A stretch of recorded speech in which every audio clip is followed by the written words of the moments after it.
Like, oh my gosh, 4 pieces of toast and jam this guy used to put down in the morning. So M Sexton 1227 on Snapchat says, what is your opinion on eating oatmeal for breakfast? I've heard some people mix in Greek yogurt and almond milk with oatmeal. I know you guys mostly eat high protein, high fat breakfast.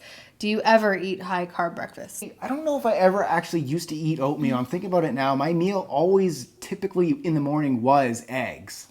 Now that I think about it, and then oatmeal would be like the second meal. Yeah. Because I would be training clients in the morning. I remember I would get up, I'd be training clients at 6 a.m. So I'd make a full meal to get myself full. And then when I got home, I had my oatmeal after that. So I don't think I ever had a high carb breakfast because I just find it makes me sluggish. It makes me more hungry as well. My energy levels aren't sustained because of it. Like the whole protein and fat for breakfast for me was an absolute game changer. I mentioned it so many times. Like it works for me. I know you're different though. Yeah. And the question was, do you ever? You totally did when you were growing up. Like, oh my gosh, 4 pieces of toast and jam this guy used to put down in the morning before high school, right? I think even in like junior high, the reason was the toaster that we had at home had 4 slots in it. So my mind was like, okay, it has 4 slots. That's a serving size. Put 4 pieces in. And it wasn't like I was putting a good quality nut butter on it or anything. It was like jam on top of that. What kind of bread? Was it white bread? Oh, white bread. Yeah. White bread and jam. That's like half a loaf of bread. I gotta give my parents credit. They were good at not allowing us to buy crappy cereal though. Oh yeah. Always somewhat healthier types. When I say crappy cereal, like I'm talking like Fruit Loops and Frosted Flakes. Yeah, no. But we always had like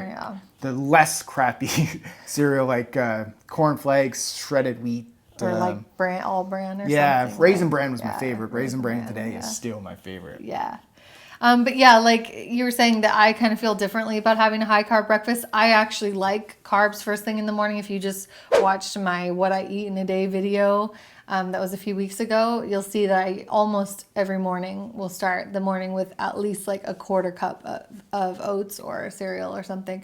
So it's different for each person and their metabolism type and their body type and like what kind of results you're getting with what you're doing. But that's just kind of me. And I wouldn't consider that like a super high carb breakfast because it is a small portion size. So it's mostly carbs, but it's not like a carb blowout. Speaking of it, I talked about this in the last episode where we talked about intermittent fasting. I've kind of actually, if you want to classify it as breakfast, I've kind of gotten away from eating breakfast lately where I don't typically have my first meal until it's like 10-ish.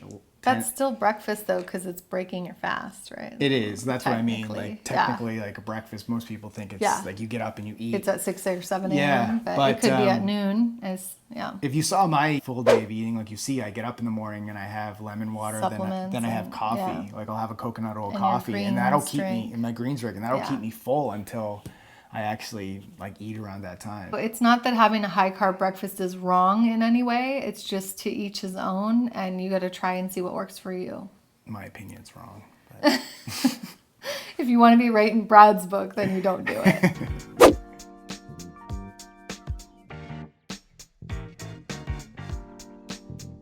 All right, if you're ready to switch into a higher protein, higher fat breakfast, go check out this recipe right over here. It's pretty much what I have every single day or an iteration of it. Enjoy.